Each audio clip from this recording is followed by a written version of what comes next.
క్రీస్తునందు మనకున్నటువంటి ఆశీర్వాదాల విషయంలో మనము ధ్యానం చేస్తున్నాం. కాబట్టి క్రీస్తునందు ఉన్న వారికి ఏ శిక్ష విధియు లేదు. క్రీస్తునందు ఆత్మ సంబంధమైన ప్రతి ఆశీర్వాదమును దేవుడు మనకు అనుగ్రహించాడని 2 విషయాలు మనము గడిచిన వారంలో ధ్యానం చేశాం. ఇక 3వ విషయాన్ని మనం గమనించినట్లయితే ఎఫెసీయులకు రాసిన పత్రిక 1వ అధ్యాయము 11, 12 వచనాలు కలిసి ఉంటాయి, చదువుకుందాం.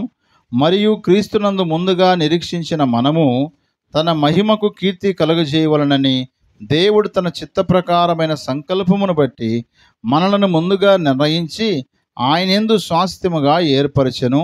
ఆయన తన చిత్తానుసారంగా చేసిన నిర్ణయము చొప్పున సమస్త కార్యములను జరిగించుచూ ఉన్నాడని వాక్యం సెలవిస్తుంది. కాబట్టి ప్రియమైన దేవుని బిడ్డలారా, చదువుకున్న ఈ వాక్య భాగంలో క్రీస్తునందు దేవుడు తనకు మహిమకు కీర్తి కలుగునట్లు ఆయన మనల్ని ఏర్పరచుకున్నాడు.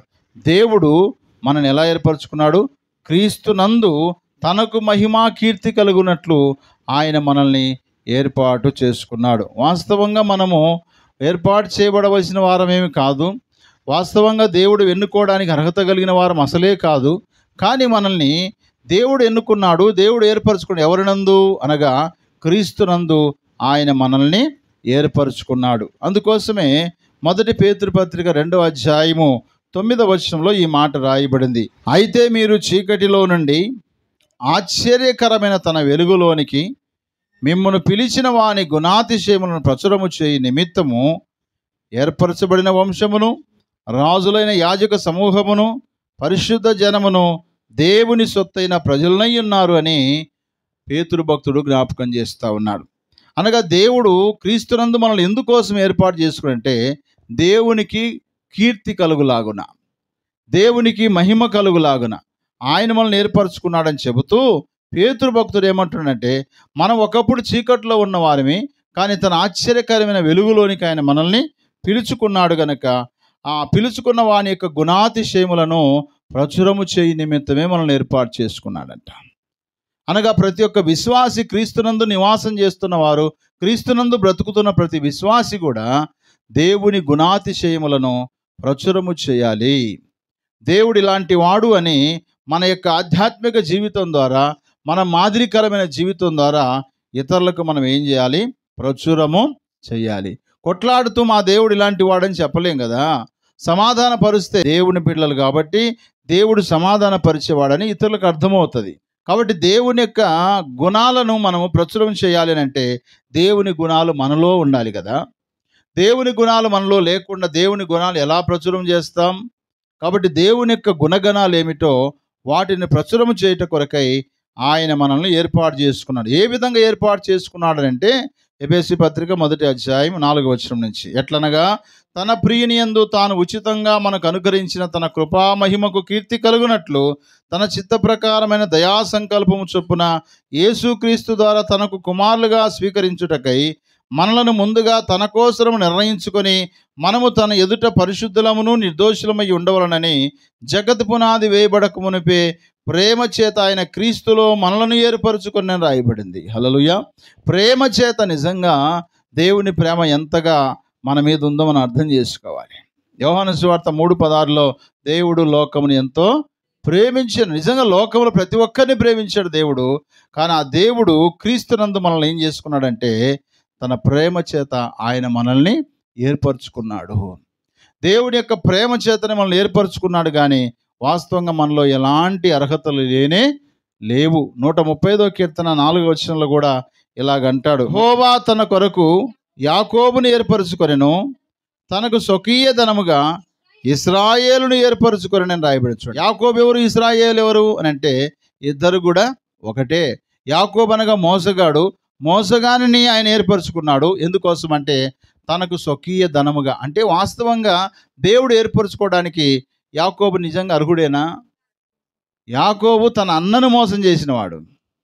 తన మామైనటువంటి లాబాను దగ్గర తను ప్రేమించినటువంటి రాహేలు కోసము 20 సంవత్సరాలు కొలువు చేసినవాడు.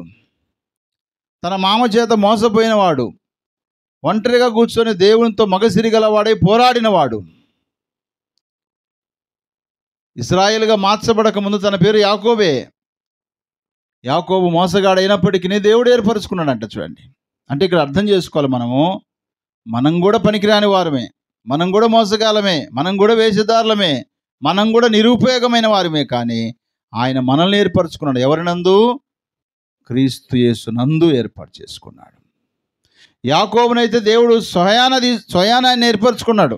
యాకోబు, నీవు నా స్వాస్థ్యం అని చెప్పాడు. కానీ మనల్ని అలా చెప్పలేదు.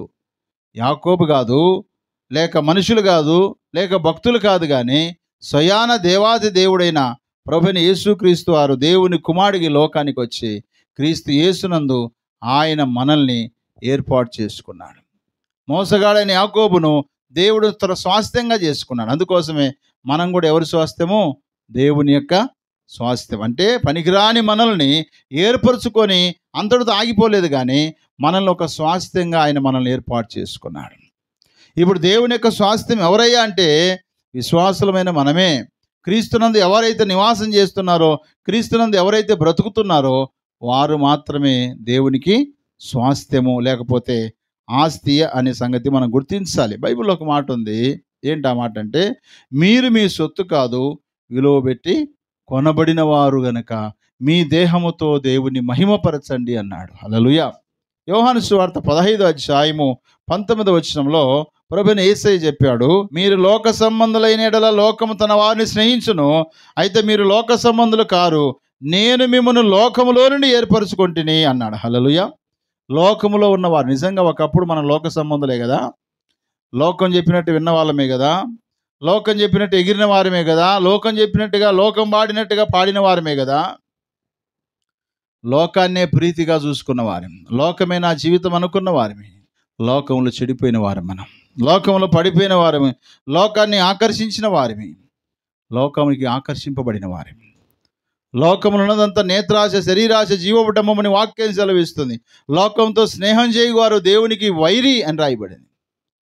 అలాంటి దేవునికి వైరిగా, విరుద్ధంగా లోకంలో జీవిస్తున్న నిన్ను నన్ను దేవుడు తన ప్రేమ చేత లోకంలో నుంచి ఏర్పరచుకున్నాడు. ఎందుకోసమనంటే 2వ దినవృత్తాంతం గ్రంథం 29:11 చదువుదాం. నా కుమారులారా, తనకు పరిచారకులయుండి ధూపం వేయుచునుటకును, తన సన్నిధిని నిలుచుటకును, తనకు పరిచర్య చేయుటకును యెహోవా మిమ్మును ఏర్పరచుకున్న గనక మీరు అశ్రద్ధ చేయకుడి అన్నాడు.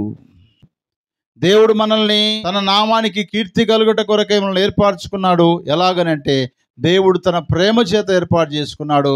లోకంలో నుంచి మనల్ని ఏర్పాటు చేసుకున్నాడు. ఎందుకునంటే దేవునికి కీర్తి కలుగుట కొరకై, దేవుని యొక్క గుణాతిశయములు మనం ప్రచురము చేయుట కొరకై, తనకు పరిచారకులయుండి ధూపం వేయుటకును, తన సన్నిధి నిలుచుటకును, తనకు పరిచర్య చేయుటకు యెహోవా మిమ్మును ఏర్పాటు చేసుకున్నాడు. ప్రతి విశ్వాస జీవితంలో క్రీస్తునందు ఉన్నాను కాబట్టి ఆ మహోన్నతుడైన దేవునికి నేను పరిచర్య చేయాలి, నేను ధూపం వేయాలనగా ప్రార్థన చేయడానికి, తనకు పరిచర్య చేయుట కొరకై, తన సన్నిధిలో నిలుచుట కొరకై, తనకు పరిచర్య చేయుట కొరకై ఆయనను ఏర్పరచుకున్నాడు అనేటువంటిది మన మైండ్లో ఫిక్స్ కావాలి. ఏదో ఫార్మాలిటీగా దేవుని నమ్ముకున్నాం, బాప్తీసం పొందుకున్నాం, మందిరానికి వస్తున్నాం, వెళ్తున్నాం కాదు. నీ వ్యక్తిగత జీవితంలో ఒకటి గుర్తుపెట్టుకోవాలి, దేవుడు నన్ను తన మహిమ కొరకు క్రీస్తునందు ఏర్పాటు చేసుకున్నాడు. అలాగే క్రీస్తు యొక్క గుణాతిశయములు ప్రచురము చేయుట కొరకై ఆయన నన్ను ఏర్పాటు చేసుకున్నాడు. ఆయన సన్నిధిలో నిలుచుటకు, ఆయనకు పరిచారం చేయుటకు, ఆయన నామున ధూపం వేయుటకు అనగా ప్రార్థన చేయుటకు నన్ను ఏర్పరచుకున్నాడనే సంగతిని మనం మనసులో పెట్టుకోవాలి ప్రియులారా. కాబట్టి క్రీస్తునందు దేవుడు మనల్ని ఏర్పాటు చేసుకున్నాడు. ఒకవేళ క్రీస్తు లేకపోతే దేవుడు మనల్ని ఏర్పాటు చేసుకోవడానికి ఏ అర్హత మనకు లేనే లేదు. మీరు ఎక్కడికైనా పోయేటప్పుడు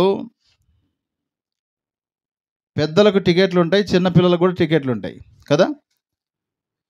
అయితే పిల్లలకు తీసుకోవాలి, పెద్దలకు కూడా టికెట్ తీసుకోవాలి. పోనీ బస్సులో ఎక్కారనుకోండి, పిల్లలకు టికెట్ ఉంటుందా? ఉండదా? ఉంటుంది, కానీ ఎన్ని సంవత్సరాలు కొంచెం పీరియడ్ ఉంటుంది దానికి. 5 సంవత్సరాలు దాటితే హాఫ్ టికెట్, 5 సంవత్సరాల లోపల వాడు బతికినట్టే, ఢిల్లీ కూడా పోయి రావచ్చు. అంటే ఎవరినందు వాళ్ళు చూస్తున్నారు వాళ్ళని? కండక్టరు తండ్రి యందు, తల్లి యందు ఆ పిల్లోడిని లేక ఆ పిల్లను చూసి ఏం చేస్తున్నారు? బస్సు ప్రయాణం చేయడానికి అనుమతి ఇస్తున్నారు. దేవుడు క్రీస్తునందు మనల్ని ఎందుకు ఏర్పరచుకున్నాడు అని అంటే, తన నామానికి కీర్తి కలుగుటకు, క్రీస్తు యొక్క గుణాతిశయములను ప్రచురము చేయుటకు, తనకు పరిచర్య చేయుట కొరకు, తనకు ధూపం వేయుట కొరకు, అలాగే తన సన్నిధిలో నిలిచి ఆయనకు పరిచర్య చేయుట కొరకై ఆయన మనల్ని ఏర్పాటు చేసుకున్నాడు. కాబట్టి ప్రియులారా, ఈ లోకంలో క్రీస్తునందు జీవిస్తూ ఈ లోకంలో ప్రభు కొరకు జీవిద్దాం. దేవుడు అలాంటి కృప మనందరికీ సహాయం చేయనుగాక. ఆమేన్.